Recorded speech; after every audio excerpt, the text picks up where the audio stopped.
Assalamualaikum warahmatullahi wabarakatuh. Shalom. Salam sejahtera bagi kita semuanya. Saya Martua Sihombing, BP 1910-7110-28, jurusan Ilmu Sejarah, Fakultas Ilmu Budaya, Universitas Andalas. Nah, kali ini saya bakal mereview salah satu buku. Bukunya itu berjudul Munculnya Elit Modern Indonesia. Nah, buku ini ditulis oleh Robert Van Niel. Nah, buku ini dicetak pertama pada tahun 1984 dan diterbitkan oleh PT Pustaka Jaya. Itu tepatnya di Jakarta. Nah, buku ini membahas tentang masa pertumbuhan Indonesia pada masa 25 tahun pertama pada abad ke-20.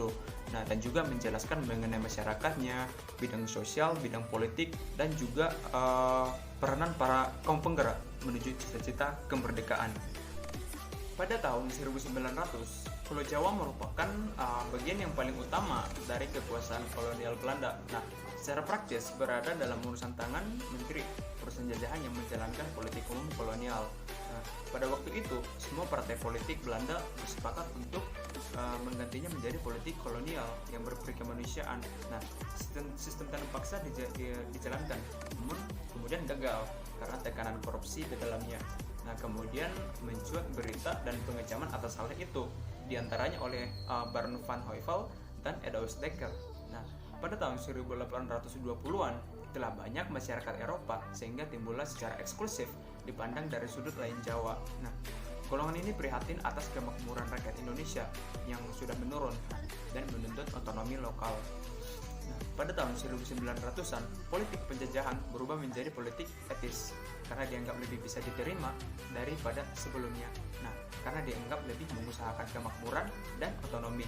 Namun, kemudian dugaan atas hal itu, politik etis hanyalah suatu trik atas tuntutan luar negeri pada tahun luar negeri. Nah, pada tahun 1900, pemerintah Belanda memerintah secara tidak langsung, namun kemudian demi untuk memenuhi tuntutan pemerintah, maka pemerintah Hindia Belanda lebih berhubungan dengan rakyat. Nah, meskipun komunikasi itu dilakukan atas perantara pembantu-pembantu mereka. Nah, kehidupan Indo-Eropa bisa dikatakan lebih baik daripada pribumi pada masa itu, atau bisa disebut golongan menengah. Namun demikian, mereka terombang-ambing dalam keping-keping kehidupan masyarakat Hindia Belanda. Dalam struktur masyarakat Hindia Belanda pada masa 1900-an terdapat orang Cina dan Arab. Nah, keduanya lebih kepada berjiwa dagang. Orang Cina atau Tionghoa dan orang dengan sebutan Arab yang mencakup Timur Dekat, Timur Jauh, dan termasuk India Muslim. Sedangkan orang Indonesia sendiri terbagi ke dalam dua golongan, yaitu petani dan priai. Pada masa 1900-an, pemerintah Belanda lebih menunjukkan perhatiannya kepada pribumi dalam bidang pendidikan. Ya, meskipun golongan elit saja yang diizinkan sekolah. Nah, politik etis negeri Belanda kurang dihubungkan dengan prinsip-prinsip moral, tetapi lebih berdasarkan keuangan dengan negeri induk dan jajahan. Sebagai perwujudan politik etis tersebut, atas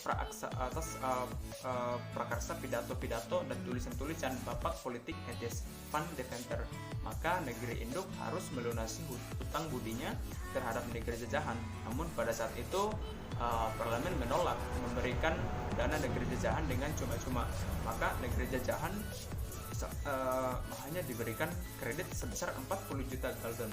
Nah, pelaksanaan politik etis J.A. Bedadon yang dengan bantuan istrinya menumbuhkan semangat dan rangsangan pada angkatan muda, juga dengan berekspondensi dengan Raden Azim Kartini yang memberikan suatu titik cerah emansipasi wanita.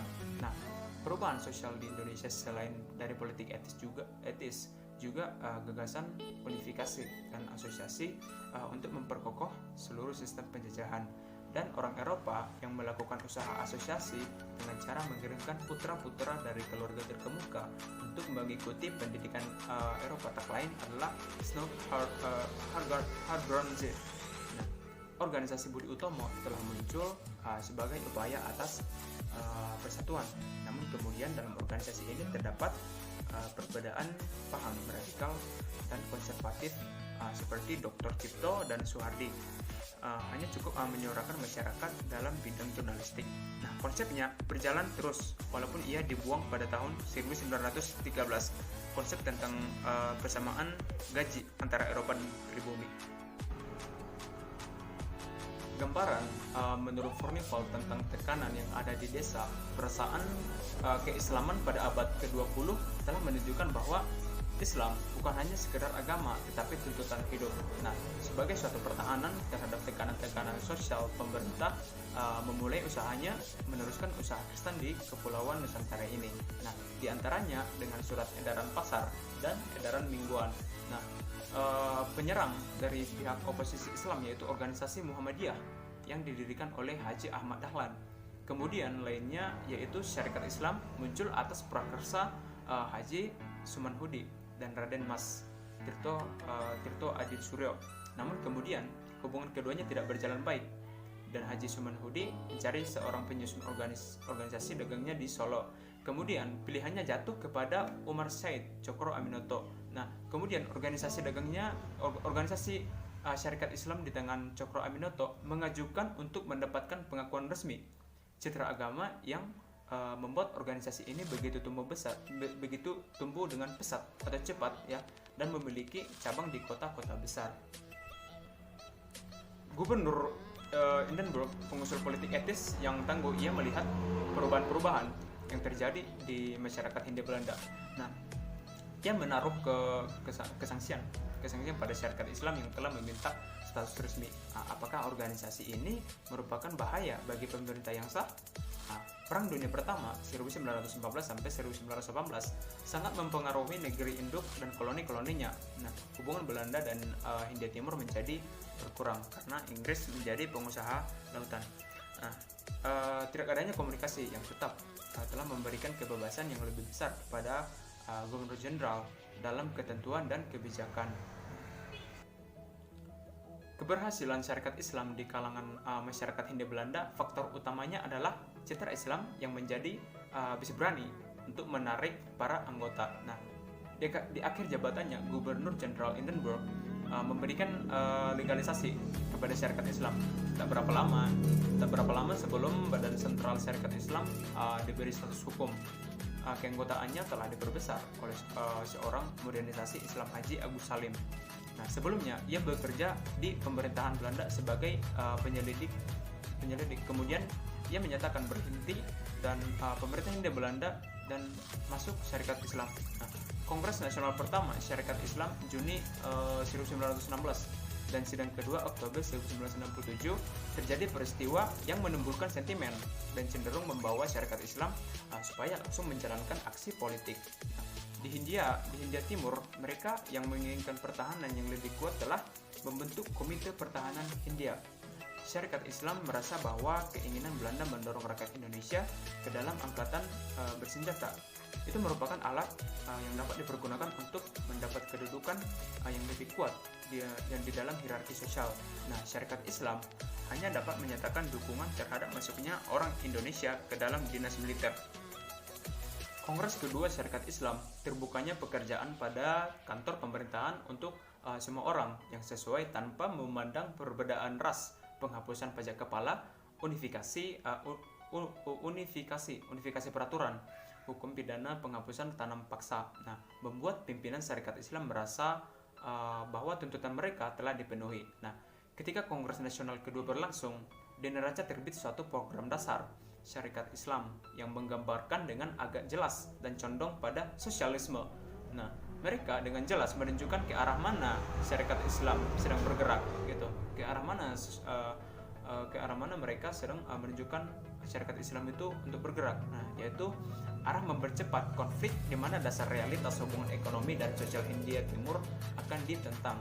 Nah, penggolongan masyarakat Hindia Timur ke dalam 3 golongan yaitu Eropa, Bumi Putra, dan Timur Asing yang diundang pada tahun 1919. Nah, akibat langsung dari politik pemerintah ini mendorong gerakan organisasi Indonesia ke garis yang lebih radikal. Nah, apabila terdapat sikap-sikap baru orang Indonesia, ini dianggap sebagai modifikasi saja dari pemikiran sebelumnya. Nah, selama tahun 1920-an, anggota syarikat Islam menurun dengan cepat.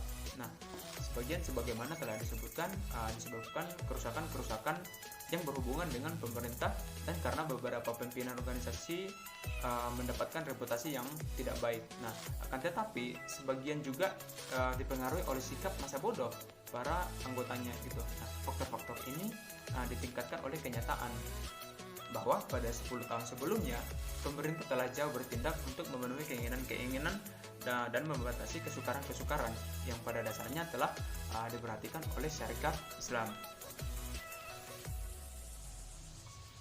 Untuk membentuk suatu kelompok politik yang tangguh, pemimpin-pemimpin syarikat Islam telah memasuki aktivitas syarikat buruh. Nah, hal ini mereka langsung berkompetisi dengan pemimpin-pemimpin komunitas yang berada yang beberapa orang diantaranya tetap menjadi anggota Islam. Ya, syarikat Islam mengadakan reorientasi dirinya ke arah dua macam program aksi. Pertama, kembali pada pokok-pokok ajaran Islam, tetapi lebih dari yang sudah-sudah gitu. Nah, menekankan kesatuan dan kerjasama semua kaum Muslim, suatu konsep yang biasanya dinamakan pan-Islamisme. Nah, partai komunisme yang sama sekali tidak mengharapkan sesuatu dari pemerintah. Nah,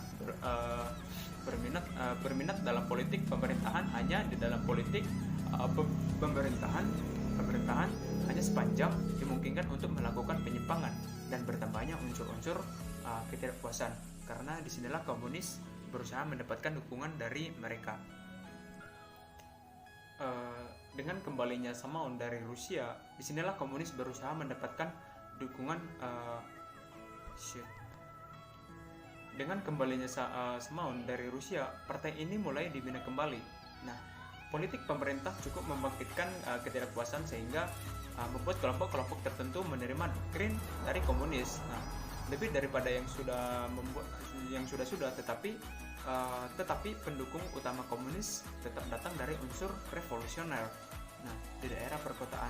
Nah, elit fungsional pada umumnya malahan tetap berada di dalam lingkungan hidup Indonesia. Nah, tetap menerima pendidikan yang terbaik dari Barat. Nah, ide yang ada adalah agar mereka bergerak ke atas, ke arah elit, dan agar elit pada gilirannya turun ke bawah pada masa itu.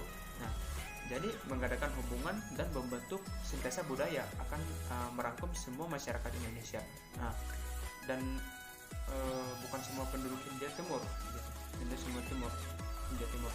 Proses ini dimulai dengan adanya Dewan Kabupaten di satu pihak dan perluasan otonomi desa di pihak lain. Nah, sekali dimengerti bahwa kebijakan politik baru kolonial berlandaskan pengakuan atas dualisme. Nah, pemerintah dengan politik baru ini menyetujui sepenuhnya tentang aktivitas Sutomo dengan menggabungkan diri sebagai satu jalan untuk memajukan orang Indonesia yang berorientasi Barat. Nah, tujuan dan maksud dari politik Barat tersebut tidak semuanya menjadi kenyataan, tergantung kepada sejumlah faktor yang berada di luar lingkup studi ini. Nah, tidak akan pernah dapat ditentukan kapan politik baru ini berjalan. Depresi dunia datang menyala. Nah, depresi menghancurkan rencana dan kebijaksanaan di segala bidang. Nah, namun pada saat perumusannya, politik baru merupakan usaha dan depresi menghancurkan rencana dan kebijaksanaan di segala bidang. Namun pada saat perumusannya, politik baru merupakan usaha yang tulus dalam mencari jawaban terhadap salah satu masalah bagaimana menghadapi tanah jajahan. Nah, oke. Itu saja mungkin yang bisa saya paparkan melalui opini saya, yaitu tentang review mengenai buku yang berjudul Munculnya Elite Modern Indonesia yang ditulis oleh Robert Van Niel. Nah, apabila ada salah ucapan atau ya kata-kata yang kurang dimengerti, ya saya mohon maaf, dan jangan lupa di like dan juga di komen. Terima kasih.